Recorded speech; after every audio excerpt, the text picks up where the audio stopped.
Ok, donc maintenant on va voir les différents types d'input. Donc là on a vu type texte, c'est l'input de base où on va pouvoir entrer des chaînes de caractères comme ça, hop, et on peut les envoyer directement.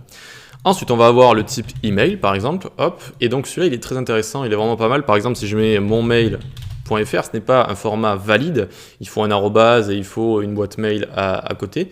Ici, hop, alors on va dézoomer, tac, il vous fait directement un message de validation comme ça. Donc c'est assez sympa, c'est une fonctionnalité en pur HTML comme ça.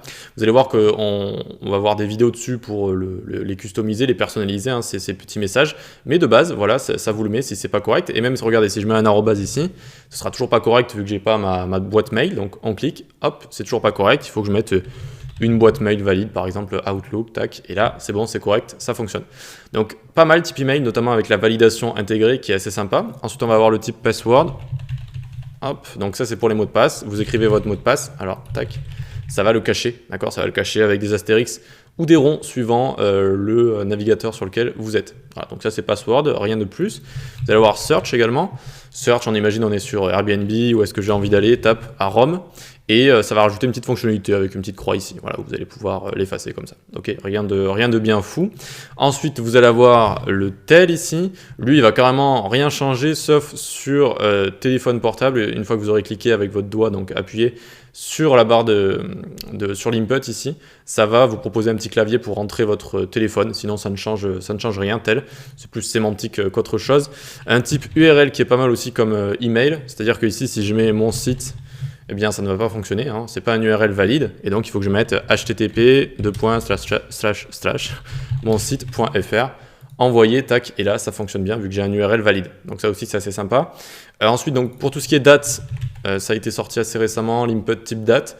Et alors vous avez pas mal de choses, vous pouvez soit choisir comme ça avec les petites flèches, soit directement ici vous marquez voilà 11, tac, alors là j'ai appuyé sur tab tout simplement.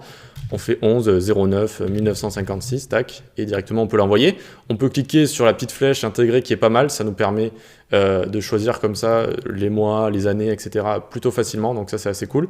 Et voilà, on peut directement choisir et envoyer comme ça. On a le type date, on a le type month comme ça, hop, et directement on va choisir un mois. Si je tape J par exemple, ça va me proposer juin, et ensuite pareil, je donne la date comme ça, et je peux l'envoyer plutôt facilement. Et tac, day, il n'existe pas, tac, il n'existe pas, donc on a juste le date pour la date complète, ou alors juste month comme ça, ok. Day, ça n'existe pas, on peut pas envoyer juste un jour comme ça, on utilise date pour envoyer le jour, hein, tout simplement. Ok, ensuite on a les nombres ici, donc si vous avez envie de rentrer strictement des nombres, hein, eh bien déjà il va le repérer directement, dès que vous allez l'envoyer il va savoir que c'est des nombres, et ici ça va vous proposer des petites flèches. Bon voilà, ça vaut ce que ça vaut, mais on a des petites attributs spéciaux qu'on peut lui rajouter, comme min par exemple, min est égal 1, max est égal 5, hop, et donc ici si j'écris 562, ok, il ne va pas être content. Cette valeur doit être inférieure ou égale à 5. Ok, donc on va voir un peu plus tard dans les prochaines vidéos hein, comment rajouter un label, c'est-à-dire un petit texte au-dessus. Et donc dans le petit texte, notamment, on pourra dire mettez vos expériences de 1 à 5 par exemple, d'accord, pour accepter seulement des choses de 1 à 5. Ok, ensuite, oui, on a les petites flèches à côté. On peut écrire un step comme ça. Step est égal par exemple 10. Et donc on va mettre max de 1 jusqu'à 50 par exemple. Et donc à chaque fois, ça va monter de 10 comme ça. Ok. Alors on va faire démarrer à 0. Ce sera un petit peu plus logique. Tac, tac, tac, tac, tac. Ok, pour faire monter jusqu'à 50. Donc step, c'est les marches. Enfin, comment dire, vous savez, voilà, ça va augmenter de 10 par 10. Ok. Ensuite, on va avoir pour terminer les inputs de type range. Donc on vient ici, range, tac. Hop, et donc ça va nous proposer une barre comme ça où on va pouvoir choisir des données. Et donc notamment ici, ça commence à 0, ça finit jusqu'à 50, et les steps, ça va de 10 par 10. D'accord, donc là je suis à 0, 10, 20, 30, 40, 50. On peut l'afficher, ça on peut l'afficher. Alors on va venir ici se faire un petit script. Tac, donc ici par exemple, on va se faire un paragraphe avec hashtag résultat, nickel. On va venir se le prendre ici, se faire un let résultat est égal document.getElementById, tac, et on va se prendre un résultat. Résultat, alors avec un S ou pas, non, c'est bon, je l'ai mis sans S. Ensuite ici, à notre input, on va lui mettre un ID. L'ID, on va lui mettre range imp par exemple, tac. Ici, on fait maj alt flèche du bas, Ça duplique, on vient prendre document.id, donc on va prendre notre range ip ici, et on vient le mettre ici également.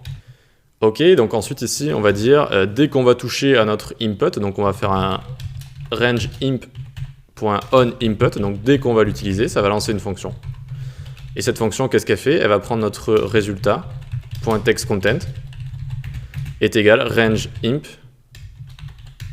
imp.value, donc la valeur de notre range qu'on a ici. Regardez, tac, tac, tac, ça va changer directement. Ok, donc on peut changer ensuite le max, on va mettre 100, et les steps, on va mettre 1 pour que ce soit plus précis.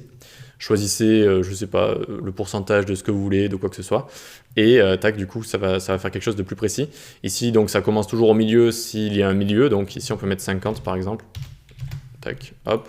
On aurait pu mieux le présenter, hein, mais c'était juste pour vous montrer donc qu'on peut l'afficher facilement avec un tout petit peu de JavaScript ici. Et voilà. Allez, ok, donc ça c'est pour tous les inputs. On va voir maintenant différents types, d'autres types d'inputs, notamment text area. Et on va voir également les labels. Donc dans la prochaine vidéo, on va voir les labels, c'est-à-dire c'est un petit texte qu'on va lier à notre input, donc pour montrer une sorte de légende en fait. Et notamment, on va pouvoir cliquer sur notre label pour activer notre input. Ok, donc on va voir ça dans les prochaines vidéos.